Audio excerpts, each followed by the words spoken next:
गोंदिया जिले में चुनावी बिगुल बज चुका है। आगामी महीने में सालेकसा नगर पंचायत और आमगांव नगर परिषद चुनाव को लेकर सियासी सरगर्मियां तेज हो गई है।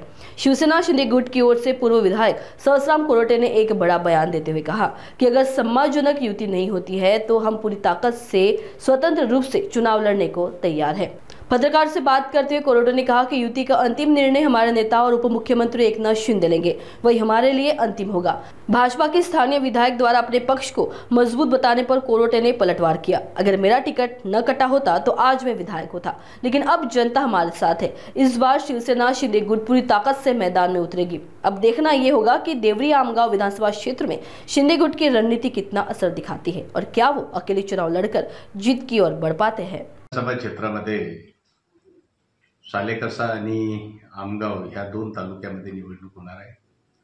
सालेकसाला नगरपंचायत आहे आणि आमगावला सुद्धा नगरपंचायत आता सरकारनं जाहीर केलेली आहे। पण मागील 7 वर्षापासून आमगाव नगर परिषदचा विषय पेंडिंग होता। त्या ठिकाणी निवडणूक लागली नव्हती, कोर्टामध्ये सर्व विषय होते। पण आता सरकारने त्याला मोकळी केली आणि मोकळी करून फक्त आमगावची नगर परिषद नगरपंचायतची घोषणा सरकारने केलेली आहे। पण काही लोकांनी त्या ठिकाणी आक्षेप टाकलेला आहे की आमगावची 4 गावाची नगर परिषद झाली पाहिजे आणि त्यामुळे आमगावची निवडणूक होणार की होणार नाही। जर काही लोक कोर्टामध्ये वगैरे गेले, सरकारच्या विरोधामध्ये गेले तर नक्कीचपणे त्या ठिकाणी अडथळा निर्माण होऊ शकतो आणि जर नाही झाला तर नक्कीचपणे आमचं सालेकसा नगरपंचायत आणि आमगाव नगर पंचायत ह्या दोन्ही ठिकाणची आमची तयारी झालेली आहे। या निवडणुकीमध्ये आपली कोणासोबत युती राहणार का? युती संबंधामध्ये जे निर्णय आहे, जे महाराष्ट्राचे आदरणीय उपमुख्यमंत्री आणि आमचे नेते एकनाथराव शिंदे साहेब हे सर्व निर्णय ते करणार आहे की युती करायची नाही करायची, कसं करायचं, हे सर्व निर्णय ते आमचे नेते करणार आहे। कार्यकर्त्याची भावना काय आहे सर? कार्यकर्त्यांची तर भावना ही आहे की आम्हाला सन्मानजनक वागणूक मिळाली पाहिजे। कार्यकर्त्याच्या भावना लक्षात घेता आम्हाला ते सर्व करणार आहे, कारण की ही निवडणूक कार्यकर्त्यांची निवडणूक आहे। हे कार्यकर्त्याच्या सन्मानाची निवडणूक आहे आणि म्हणून जे काही कार्यकर्त्यांच्या भावना असतील, जर युतीमध्ये राहून आम्हाला सन्मान मिळत नसेल तर कार्यकर्त्याच्या ज्या भावना असतील, कार्यकर्त्याचे जे म्हणणं असेल त्याप्रमाणे आम्ही ह्या ठिकाणच्या निवडणुका लढणार आहोत।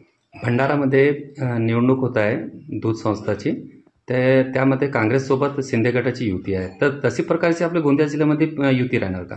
नाही, आमच्याकडे तर काही प्रश्नच उठत नाही की ज्या पक्षानं माझी तिकीट कापली आणि त्याच पक्षाशी आम्ही युती करून ह्या ठिकाणी निवडणूक लढणे हे अशोभनीय मला सुद्धा वाटतो, कारण की मी मुळातच काँग्रेसला रामराम ठोकलेला आहे आणि आता काँग्रेसचं वगैरे काही इथं राहिलेलं नाही। नक्कीचपणे आम्ही काँग्रेससोबत कुठल्याही प्रकारची युती करणार नाही।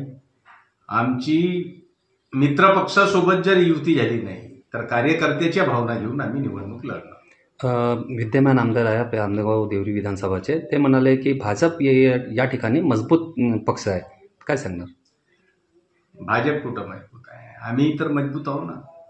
आज जनसामान्यामध्ये, सर्वसाधारण लोकांमध्ये, जनतेमध्ये आमच्याविषयी लोकांच्या काय भावना आहे, त्यांच्याविषयी लोकांच्या काय भावना आहे।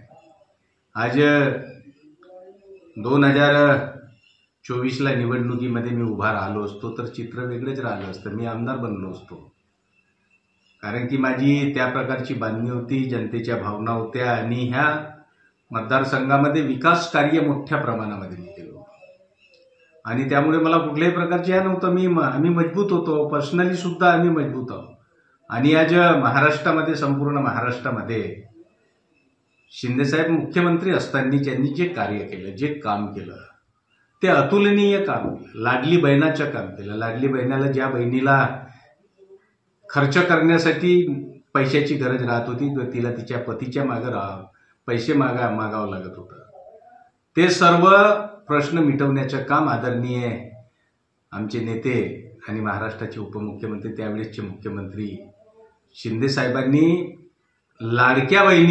आपल्या लाडक्या बहिणीसाठी एक मोठा निर्णय घेऊन त्यांना निधी देण्याचं काम केलं. अनेक बेरोजगार युवकांना रोजगार देण्याचं काम केलं. ग्रामीण भागामध्ये ग्रामपंचायतमध्ये जेवढे काम करणारे जे वर्कर्स आहेत त्यांना सुद्धा न्याय देण्याचं केलं. मग पोलीस पाटील असो, कोतवाल असो, आशा वर्कर्स असो, अंगणवाडी सेविका असो, ग्राम रोजगार सेवक असो, ह्या सर्वांना न्याय देण्याचं काम आदरणीय शिंदे साहेबांनी केलं. आणि त्यामुळे संपूर्ण महाराष्ट्रामध्ये एक शिंदे साहेबांची वेगळी क्रेज आहे. कुठलाही करप्शन नाही, सर्व फक्त काम म्हणजे काम, अशा प्रकारचं त्यांनी केलं. मोठे मोठे छान छान एकदम चांगले चांगले निर्णय घेतले आणि त्यामुळे संपूर्ण महाराष्ट्रामध्ये आदरणीय साहेबांची, शिंदे साहेबांची एक आगळी वेगळी क्रेज आहे. त्यांचं एक नावलौकिक आहे आणि त्यामुळे कुठलाही इलेक्शन असो, कुठलीही निवडणूक असो, हे कुठेही कठीण आम्हाला जाणार नाही.